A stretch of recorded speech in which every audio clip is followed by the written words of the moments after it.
皆さんこんにちは、ネストリングスです。今回もサムライカリバーとシャークスケールの新パーツを使って 3on3 バトルをやっていきたいと思います。今回はつぶやきさん太郎がサムライカリバーのパーツを、そして野水航がシャークスケールのパーツを使っていきます。それではバトルに行きましょう。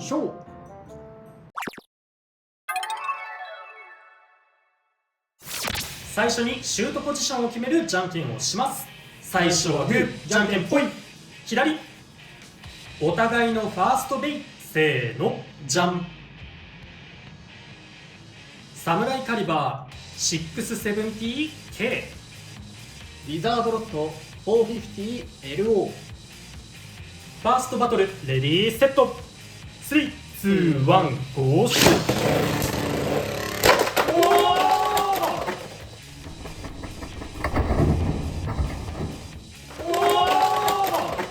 バーストフィニッシュ。サムライカリバーに2ポイント。こいつこんなに攻撃力あるんだ。なんかね、たまたまいいとこで噛み合ったのかわかんないけど綺麗にバーストされたね。思ってた以上の攻撃力が発揮されました。やったぜ。お互いのセカンドベイ。せーの、じゃん。サムライセイバー 970H。 シャークスケール 360L。 セカンドバトルレディーセット。3、2、1、ゴーシュー。綺麗に決まった。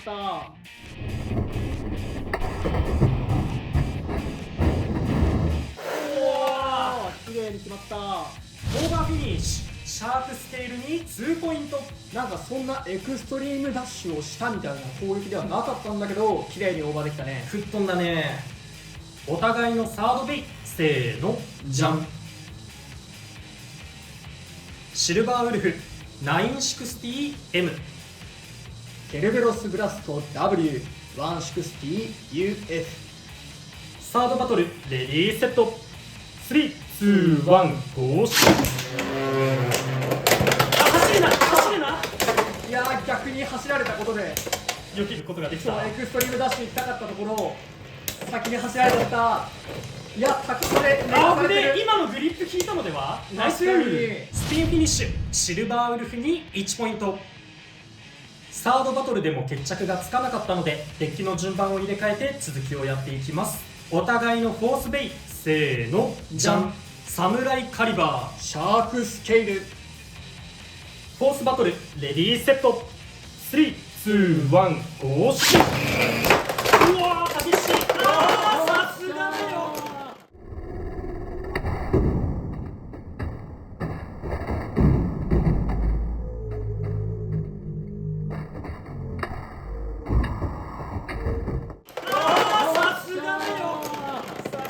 シャーク。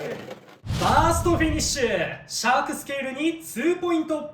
ということでこの 3on3 バトルの勝者は野水航。やったぜー。なんか2回続けて思ったけどエクストリームダッシュせずに真ん中で保ってても強いかも。というわけで 3on3 バトルが終わりましたがいかがだったでしょうか。いやー、シャークスケールが輝いてたね。シャークスケールしか勝ってないです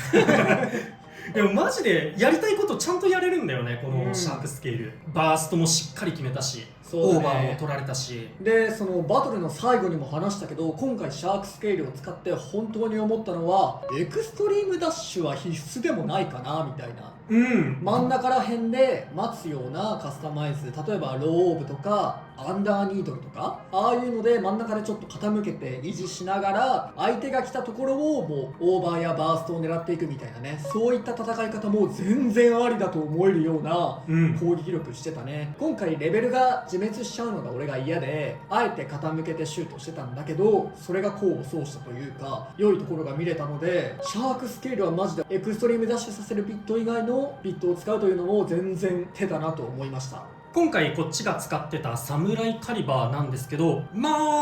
欠点がないブレードかなとは思います。もうベーシックラインのバランスタイプっていうことで、すごいベーシックだし、すごいバランスタイプだなっていうようなブレードだと思いました。それこそね、なんかヘルツサイズとちょっと似てるような性能してるかなっていうところもあって、欠点らしい欠点も特になく、飛ばす時は飛ばすし、スタミナ面も結構残るし、丸みもあるしで、悪いところが見当たらないすごいバランスタイプなブレードだと思いました。結構丸みを帯びたブレードではあるものの、当たりどころによってはね、攻撃力を発揮することもあって、それこそ今回の1戦目のウィザードロットと戦った時も攻撃力の高さっていうのを見せることができたんじゃないかなと思います。当たりどころがいいとね、ああいう攻撃力も見せることができるので、バランスよくいろんなところが輝いたりするブレードかなと思いました。あとは新しいラチェットの670。今までね、660のラチェットがね、ちょっと俺が持ってる個体何個かあるんだけど、全部ロックが緩くて、だからこそ660をね、ガチデッキで使うことができていなかったんですけど、670が出たことで若干ロックが固めになっているので、どこかで使える機会はあるかもなとは思っています。6系のラチェットはね、形自体はすごく優秀で、バランス整えたりとかもできるので、1個持ってて損はないかなというラチェットだと思いました。と、新しいビットのマージ。これはマジで難しいビットだね。そうだね。もうでかい、すごい癖強い、太さもでかいし背もでかいっていうことでね、今までハイニードルとかハイ系のビットがあって、でディスクボール出たらなんかこのディスクボールハイ系よりも背高くねみたいになってたんだけど、そのディスクボールよりもさらに背が高い、なんでこんな背高いんだろうってくらいね、でっかいビットが出てきました。すごく背が高いビットなので、やっぱバランス崩しやすいところとかもあって、ちょっと扱い難しいかなっていう風には感じました。あとはこのグリップのところがね、しっかりグリップ効いて吹っ飛ばされるのを防いで踏ん張ってくれるよっていうのは感じるんですけど、ただそれによってスタミナもごっそり減るので、オーバーとかを防ぐことはできるんですけど、そうなってしまうとスピンは取れないみたいに感じるところもあるので、なかなか難しいビットだなとは感じました。っていうのが、失点を防ぐみたいな使い方はできるんですけど、じゃあ得点につながるかっていうとそこが難しくてね、結構消極的なビットだなっていう風に感じるので、なかなか扱い難しいなっていう風には感じました。そして今回私が使ったシャークスケールデッキセットの新パーツの一つの450、50という新しい低さのラチェットということで、今回私はウィザードロットにつけて相手のアタックのメタルの当たる位置をさらに自分の背を低くすることで、ちょっとずらしてアタックをあまり受けづらいような状況にしたりとか、姿勢の安定性を高めてみたりとか、そういう感じで使ってみましたが、バーストしてしまいました。ただこの450ちょっと感じてることがあって、この他の普通のラチェットの白い部分、ブレードとの接続部分がちょっと小さく作られてるんですよね。分かりにくいとは思うんですけれど、こうしたら分かるかな、若干細めに作られていて、これによって何が起こるかというと、このブレードにはめた時にちょっと遊びができるんですよね。このラチェットを回さなくてもラチェットがぐらつく、なんなら固定してもちょっとこうぐらついてしまうっていうところがあって、これによって結構なんて言うんでしょう、ブレが生じてスタミナがちょっと減ってしまうとか、普通よりもスタミナがうまく使えないよとか、あとやっぱりこう外れた時にもバーストしやすいみたいなところはあるかなって感じましたね。特に昔あったこうくっつけて後ろにひっくり返してもラチェットが取れないぐらいみちみちな個体とかでバーストを防ぐみたいなのありましたけど、450に関しては絶対にそれができないような構造になっていて、ちょっとねこのブレとかね、バーストしやすいっていうのはちょっと感じにくいところかもしれませんが、こういったね欠点がね、ちょっとこの背の低さっていう利点の代償としての欠点がかなり気になってしまうなと思うところではありますね。でもCX のブレードとかと合わせて背を低くしたりだとか、それこそデフォルトじゃないですけどシャークスケールと合わせてみるとか、いろんな使い方はあると思うので、いいラチェットというか面白いラチェットかなとは思っております。そして新しいビットのアンダーフラット UF、なんですけど、フラットがねさらに低くなったってことでこうアタックに行くようなカスタマイズで使い道はあるかなとは思うんですが、結構こう自滅しがちというところ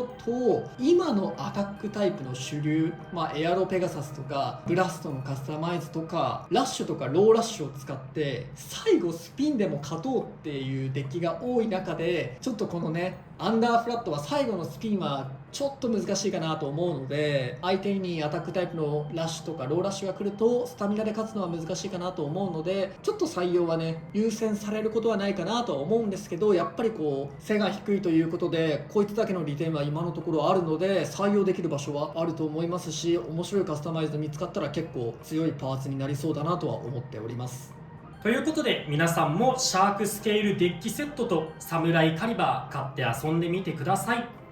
この動画が良かったらグッドボタンとチャンネル登録をよろしくお願いいたします。それでは次の動画でまた会いましょう。バイバーイ。バイバイ。